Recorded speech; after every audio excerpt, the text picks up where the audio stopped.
This episode of the Commercial Real Estate Investor Podcast is brought to you by my CRE Accelerator Mastermind, where you'll get access to my step-by-step investment blueprint, essentially a library of resources on how to invest in commercial real estate. You'll get connected to a supportive community of other commercial real estate investors that are doing projects just like you. You'll get personalized coaching and feedback from me every step of the way. Go to www.crecentral.com to learn more.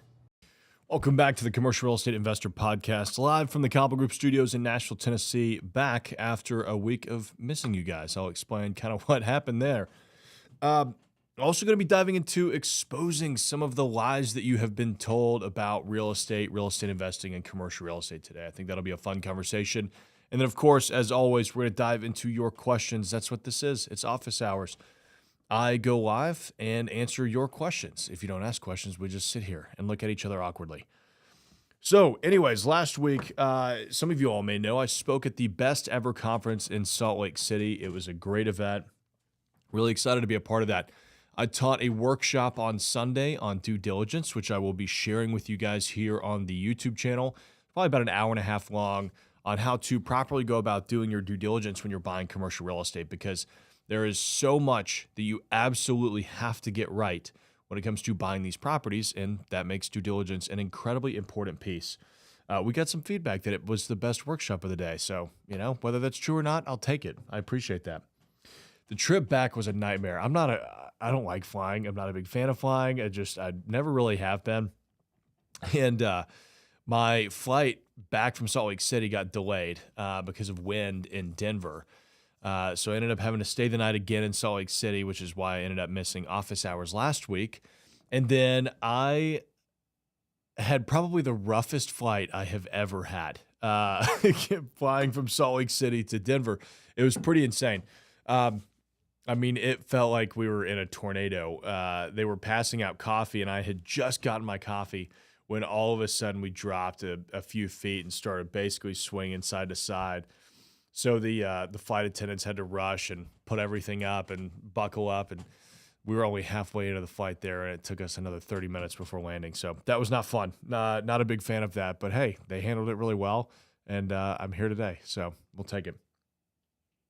This was my first weekend home in a month, which is kind of that's tough. I've been speaking at a lot of events, had a lot of things going on. And so, it's nice, and I'm fortunate to be able to do that. It's also really nice to be able to spend some time at home and work kind of on the farm, because it's gardening season, baby. So my girlfriend and I started working on just getting the land ready for a lot of planting and landscaping and all the fun stuff. So we built some raised garden beds and had a good time there. So excited to have that. And then, of course, this week, if you've been paying attention or if you're in the Accelerator Mastermind, we've got our in-person meetup this week. So excited to be getting down to Birmingham and hanging out with everybody. We've got the first meetup for the Inner Circle, which is a smaller group of people that I'm working hands-on with on their deals. And, of course, we've got the overall Accelerator Mastermind meetup on Friday and Saturday after that. So going to be a lot of fun. We'll be documenting the whole journey. We'll be sharing some of that with you all here on YouTube as well. So back to what I wanted to talk about today before we get into y'all's questions, which, by the way, the question of the day is, what's a commonly held belief in real estate that you disagree with? It was a question that I posed to the mastermind last night, and we ended up having a really good discussion around it. And there were a few things that really stood out to me from that conversation, right? Being a specialist is better than being a generalist, right? These are all contrarian takes, right? Some of y'all are probably going to disagree with them. Traditional wisdom suggests that going an inch wide and a mile deep, or just focusing on a single asset class or a single location is the best way to go, right? But the argument there that we were making is that being involved in multiple asset classes overall improves your investment skills, broadens the amount of opportunities that you have, and really just sets you up for success in multiple ways. If you invest in hotels, you understand branding better than somebody that just does office space, right? So if you bring the expertise of doing hotels into the office world, that's how you create a really cool co-working space, right? It's a totally different experience because you're kind of blending the two, right? And so I think that, that's how I've built my career. I'm a generalist. I would never specialize. To me, it's so boring. I would rather have fun, enjoy multiple different asset classes, do different types of deals, keep my day-to-day different than to just do multifamily over and over and over again. I mean, come on, that's got to be so boring. And I get it. You're probably sitting there thinking, well, yeah, but if you only do multifamily for the rest of your life, you'll be the best at multifamily. Sure, but can you quantify the return, like the difference in returns that you could get by by just doing that, right? Sure, maybe you're a better multifamily investor than I am, but does that mean that overall your portfolio is going to bring you better returns because of that?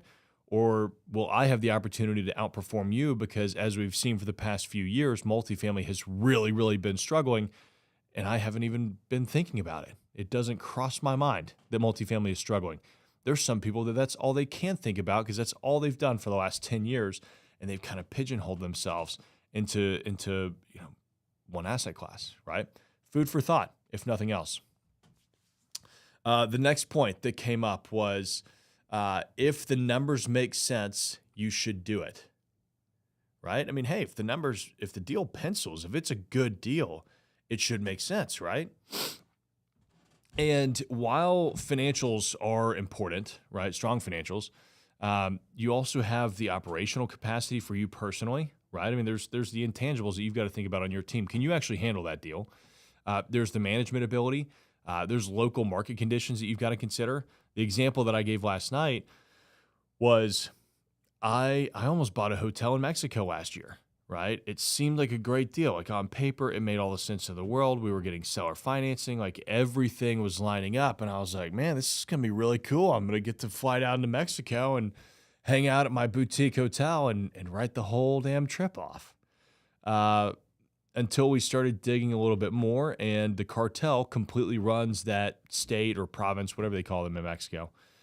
And the risk of being an American owning Mexican real estate was so high that it didn't matter what the returns were. I couldn't get comfortable with it, right? So there's always some sort of other intangible factors. So yes, the numbers are very important. The numbers have to work, but they're not necessarily the only thing that you have to see in order for the deal to make sense, right? Another one, and this is good. Real estate always goes up. No, it doesn't. Everybody, there's this commonly held belief that real estate is always increasing in value. And over a long period of time, that may be true. But in snapshots, it can be completely false, right? I mean, we've seen, like, if you look at the Austin multifamily market today, it's down probably 10 or 12%. That's a pretty big drop, right? But if you looked at it over the last 10 years, it's up quite a bit. So it's important to keep that in mind, that if you're investing in real estate, you're doing this for the long term. If you get into a short term, like, you only lose money on real estate if you sell during a loss. It will come back. It's just going to take a little bit of time, right? So make sure that you're prepared to ride that wave, right? Because real estate doesn't always go up. In fact, sometimes it goes down pretty sharply, pretty significantly, and it can be pretty painful if you're not prepared to weather that. This is my favorite one. I think this is the biggest lie, hands down, that real estate investors and new real estate investors especially have been told. If you find a deal, the money will come. No, it won't. It will not come. It won't. Money doesn't just appear out of nowhere just because you found a good deal. Do you know how many good deals there are out there? More than you could ever buy. More than all of your friends could ever buy. There's an ungodly amount of good deals out there. There's not an ungodly amount of cash, right? And it's tough to go out and raise that capital, right? Just because you have a good deal doesn't mean that you've got the track record to make investors feel good. Just because you have a good deal doesn't mean that you have a relationship with the person that has money that's going to make them feel good enough to give you that money, right? Just because you have a good deal doesn't mean that your balance sheet is strong enough for you to actually qualify for the debt on that property, right? So I think that that's a major lie. And maybe that makes sense when you're talking about a single family home that's $150,000 and you need, 20 grand from your uncle. Sure, that doesn't happen with like true real estate investments. So I think that if you are interested in doing real estate whatsoever and you know at some point you're going to have to raise capital, yes, you have to be looking for the deal, but you're raising capital today or yesterday. You started yesterday, right? Let everybody know that you come across that you invest in real estate. This is your buy box. These are the returns that you're going for. If they're interested, get them on your list, right? You need to start prepping people today because I guarantee you, just because somebody says, oh yeah, I'll give you $100,000 in a real estate deal, doesn't mean that they're going to do it. I raise capital for a living. I literally have 2,100 people on my investor list that have called me. I have personally had conversations with every single one of them. They have called me and said, Tyler, I want to invest in your real estate projects. I have 100 of those 2,100 that are actively involved in my deals. 1/21st of the people that have called me and said they want to invest in my deals have actually given me money, right? So that means if we're just going to use that metric, which it may or may not be a good one, but 5% of the people that you talk to that say they will give you money will probably actually give you money for a deal. And that seems to ring true. I mean, it's anywhere from like 5 to 10% of any given deal that an investor is interested in. Will they actually give you the money, right? So keep that in mind. 5 to 10%. If you need 5 people at $50,000 each, you better get 100 people to say that they're interested, right? It's work. I'm not going to lie. Raising capital is not easy. But if it was easy, everybody would be doing it and there would be no upside in this business. The 1031 exchange is always your best option. Lie. It is a lie. A lot of people will assume that rolling over the profits and doing a 1031 exchange into any type of property, regardless of how good of a deal it is or isn't, simply to avoid paying the capital gains tax is preferable or it's better. Sometimes it's actually better to take the tax hit and wait for a better investment opportunity, right? You don't want to, you need to actually sit down and talk to your CPA. I do this on every single one of mine because my CPA will put me into check because I'll think, oh, we have to do a 1031 exchange because I don't want to pay, the capital gains tax on this. It's way too much money. And then she'll actually run it out. And I'm like, oh, okay. It's not as much as I thought it was going to be. So now we're not really as desperate to make a deal or make a decision as I might have before. Yes, of course, I don't want to pay the 20% in capital gains tax. But at the same time, I want to make sure that I'm getting into a good deal. I could pay 20% on the capital gains portion of a 1031 and go wait and find a better deal and buy something at a 20% discount that's going to give me a higher cash on cash return than the last thing. And it's a better deal and a better investment for me overall. So the 1031 is not always actually your best option. Yes, it's a phenomenal thing, and I love it. Look, I've done a lot of 1031 exchanges. Big fan of them. I think they're great. It's not a one-size-fits-all type of product, so keep that in mind. The last one, and I know this is going to be controversial with some of y'all, and I think it's true. I think it's so true. Single-family rentals are a great way to build wealth. No, they're not. Absolutely not. Not anymore. Maybe it was 10 or 15 years ago. One, I would never want to buy a bunch of single-family rentals and deal with that. Like, talk about a headache. What a pain in the ass. But they're not good. I mean, you objectively cannot tell me that investing in single-family homes is a good investment. You're hoping to get in with as little cash as possible, do the BRRRR strategy, right? Refinance, pull your cash out. That's great. And then cash flow like $100 a month? $100 a month? I mean, come on. If you're making $100 or $200 a month net off of your single family rentals and a tenant sends you a text message, the fact that you've had to spend 2 minutes looking at that text message has now wiped out all of your profit. Like, I know that's a ridiculous example, but seriously, like, $100 or $200, the risk is way too high for the reward. If your HVAC unit goes out, there's your profit for the next 2 years. Well, what's the point? Why would you bother with that? And then I know somebody's going to argue, well, you're paying down the mortgage, you're building up wealth that way. Okay. Well, you could literally, you're going to do that with any other type of real estate. So why are you taking all of that risk for $100 to $200 a month? I mean, I get it. If you're at the point where $100 or $200 a month makes a big difference to you, fine, go do single family.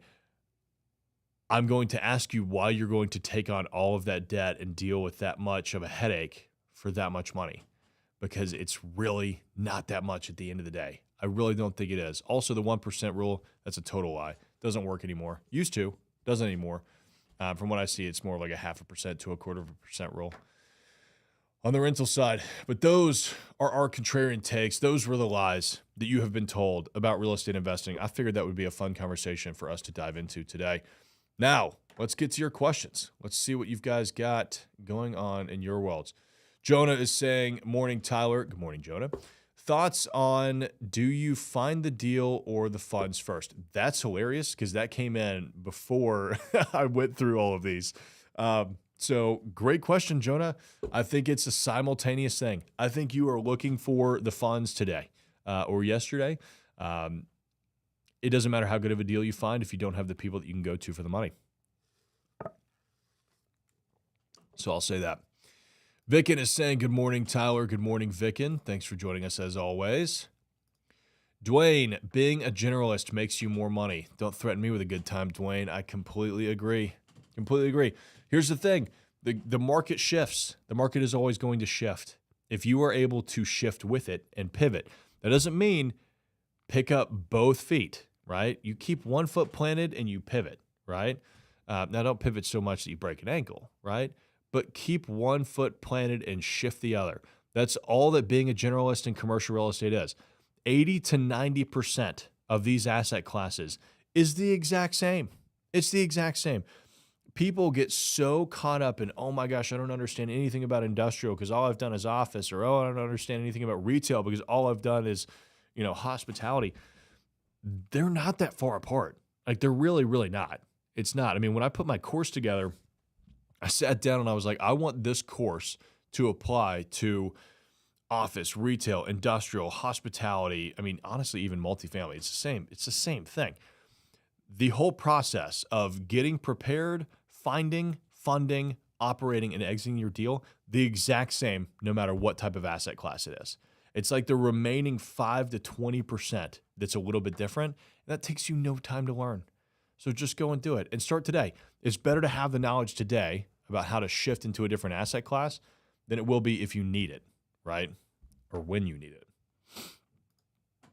Quelly is saying, for triple net, if I take the cap rate times the purchase price, does that equal roughly how much money that property will bring in per year? Yes, Quelly. The cap rate is basically the cash-on-cash return that you would get if you paid all cash for that deal, right? So multiplying the cap rate by the purchase price is going to give you the net operating income, which is, your net operating income. That's pretty much everything before your mortgage payment, right? Scott is saying, can you explain triple net leases on a building with 4 1,000 square foot storefronts? Yeah, Scott, what do you need me to explain on the triple net leases? Feel free to jump in and let me know. Happy to dive into it. Evan is saying, do you do a feasibility study on every deal that you do? Do you do them yourself or have a business do that? If you have someone do them for you, how do you know you're getting charged a fair price? That's a good question, Evan. So I would say the majority of the deals that we're doing, I do the feasibility myself. It depends on what you consider feasibility because everybody has a different definition of that. Is a feasibility study just a property conditions assessment, right? Are you just basically having the building inspected to make sure that you can build what you want to build there? Or is it more of like you want somebody to figure out what the highest and best use is for the property? To me, those are two very different things, but you could lump them together as feasibility for a deal. I don't trust anybody else to come up with the idea of what to do with these deals. Like that is my specialty. That is what I'm better at than most people. I can come up with a really cool out of the box idea that makes a lot of sense. So generally what I do is I will go through the entire process, do it myself, pull together all the data and information that I need, and then I will hand that to an architect or an engineering firm and say, make this real life, right? Because sometimes my ideas are a little too far out of the box. But an architect or an engineer can actually, pull that together. So that's kind of how I approach it. I mean, if you're looking at from a, tenant or rental perspective, what I would say is talk to commercial real estate brokers, right? They'll be able to kind of look at your plans for the property and walk you through what they think, the vacancy rates, leasing rates would be, et cetera. If you're looking for just highest and best use, I would talk to a civil engineer or an architecture firm. They'll typically be able to walk you through that. And as far as like, how do you know you're getting charged a fair price? The only way to really do that is to triangulate it, right? And triangulate means get 3 bids, right? Get 3 points. So get 3 bids to come up with the highest and best use of a property. Sometimes it's called a yield study, like the majority of this, how much space you could actually build there. Some call it a massing study. It just depends on exactly what you're going for. It's all the same thing. If you get 3 prices and 2 of them are pretty close, that's probably the price, right? I mean, to put it, to give you a good example, I'm replacing one of the roofs at Peerless Mill right now. And I had one bid at $150,000. I had one bid at $166,000, and I had one bid at $300,000. The $150,000 bid and the $300,000 bid came in first. And so I was sitting there, I was like, well, what the hell is the price? These are 2 very different numbers. The third one came in at 166. And so I was like, okay, it's probably 150 to 166. The guy that came in at 166 was way more detailed, like down to pictures of all of the issues, and here's what they were going to do to fix it. So I went with that one. That was what made me feel good. Scott is saying, great point on SFR. I couldn't agree more, Scott. I mean, to me, it's like, it took me way too long, and probably, in my opinion, not way too long. I probably bought way too early. I didn't buy my own house, like my own personal residence, until 2 years ago. I didn't see the point. What's the point? It's a glorified bank account, and honestly, it's such a pain, man.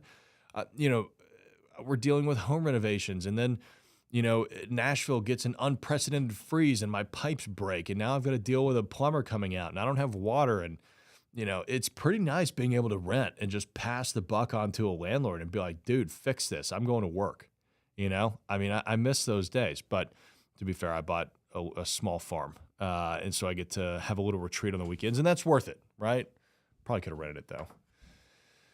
Anyway, Scott is saying, how would you structure the triple net lease? What components make up the triple net? Thanks, Tyler. So Scott, a triple net lease just basically means that the tenant is paying base rent plus common area maintenance, property taxes, and building insurance. They're paying their pro rata share of those expenses. So what I would do is I would just, go through and calculate what those triple net expenses will be, right? Figure out what the common area maintenance is going to be, the property taxes, the building insurance. That'll help you come up with the total pass-through. They're called pass-through expenses. So that'll give you the total pass-through expense on a per square foot basis, right? Let's just say it's $3.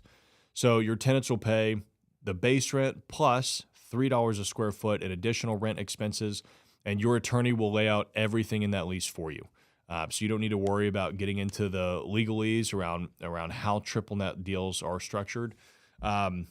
It's actually relatively straightforward, which is great. The thing with these smaller spaces, right, that you may want to consider, right, because you've got 4 1,000 square foot storefronts, you may want to do what's called a gross lease with a base year expense stop, right? Exact same thing as a triple net lease, right? Except for it's much, much easier to explain to a tenant what that is. Oftentimes, when you get into these smaller businesses, you're dealing with smaller tenants, they start to get confused, right? Like, okay, wait, so you're telling me I have to pay you a base rent, but then there's this additional rent, and then I'm paying my utilities. So I'm paying all of these, right? Like they start to just get confused about, okay, well, why can't I just pay you base rent? Why can't I just pay you? Why am I paying you additional rent? Why am I paying my utilities too? Whereas a base year expense stop basically says you take the base rent, you add in the additional rent for the year that they are going in there, right? So you've estimated it for year one, right? 2025. Any increases above and beyond that base year expense will get added back to their bill, right? So if it goes from $3 a foot in year one to $3.50 in year two, they're going to pay you that 50-cent difference, right? So it's kind of a way for you to give them a full service gross lease, but also protect yourself on the back end when expenses will inevitably increase. So you don't have to worry about all of those expenses. So hope that helps, man. Vicken is saying, Tyler, is it a good idea to invest in real estate in Middle East countries after a war? Vicken, I have no idea, man. You were asking the wrong person. I don't know anything about investing in the Middle East or investing in a war zone.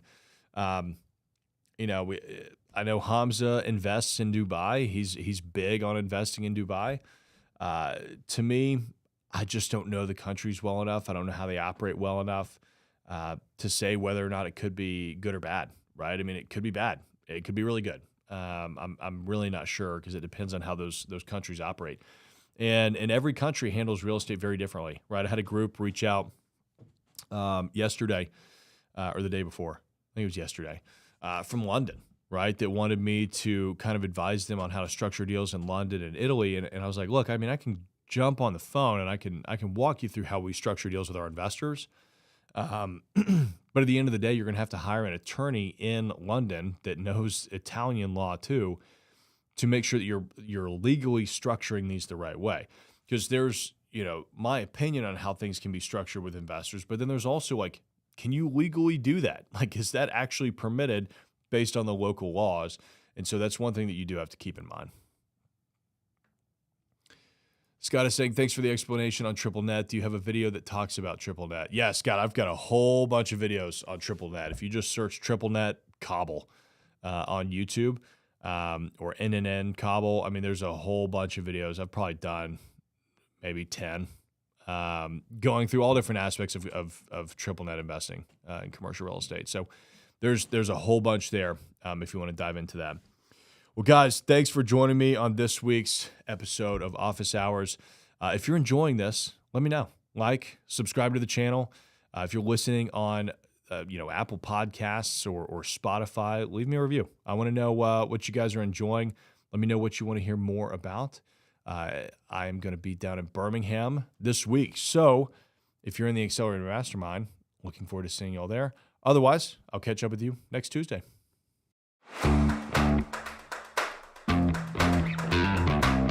This episode of the Commercial Real Estate Investor Podcast is brought to you by my CRE Accelerator Mastermind, where you'll get access to my step-by-step investment blueprint, essentially a library of resources on how to invest in commercial real estate. You'll get connected to a supportive community of other commercial real estate investors that are doing projects just like you. You'll get personalized coaching and feedback from me every step of the way. Go to www.crecentral.com to learn more.